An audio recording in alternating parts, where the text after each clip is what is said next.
हाय, hello. तुमचं परत एकदा स्वागत आहे आपल्या नवीन मराठी यूट्यूब चॅनलमध्ये.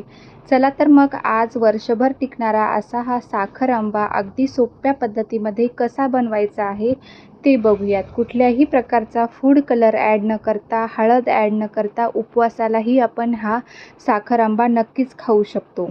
चला तर मग. आता या ठिकाणी 1 किलोच्याच प्रमाणामध्ये मी तुम्हाला सर्व काही शेअर करणार आहे. 1 किलो आंबे आपल्याला 1 तासासाठी पाण्यात भिजवत ठेवायचे आहे.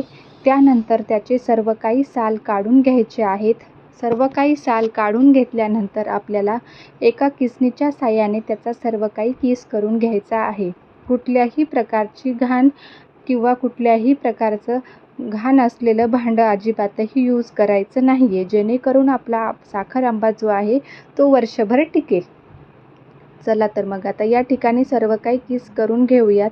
आता 1 किलोच्या प्रमाणामध्येच मी तुम्हाला ही रेसिपी शेअर करणार आहे. तर या ठिकाणी आपण जेवढा किस घेतलेला आहे त्याच भांड्याने मेजरमेंट करून आपल्याला साखर पण घ्यायची आहे. समजा जर आपला 1 किलो आंब्याचा किस असेल, म्हणजे आंबे असतील, तर आपल्याला 1 किलो साखर घ्यायची आहे.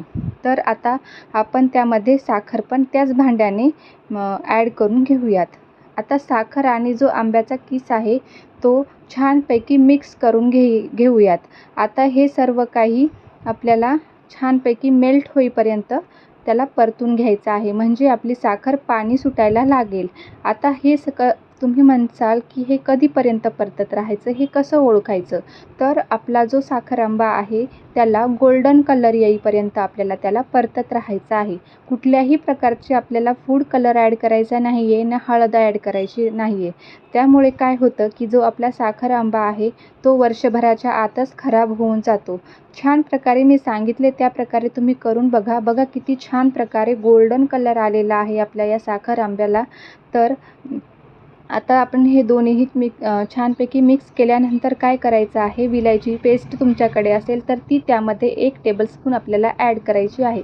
त्यामुळे काय होतं, त्याची टेस्ट ही छान लागते आणि आपण हे उपवासाला देखील खाऊ शकतो.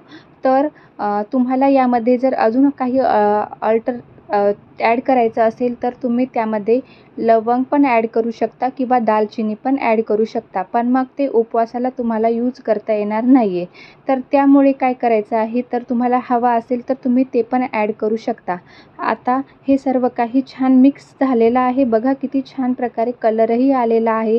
चला तर आता हे एका बरणीमध्ये सर्व काही भरून ठेवूयात. चला तर तुम्हाला ही रेसिपी आवडली असेल तर लाईक करा, शेअर करा, सबस्क्राईब करा आणि कमेंट करायला अजिबातही विसरू नका. अशाच नवीन व्हिडिओसह आपण परत भेटूयात.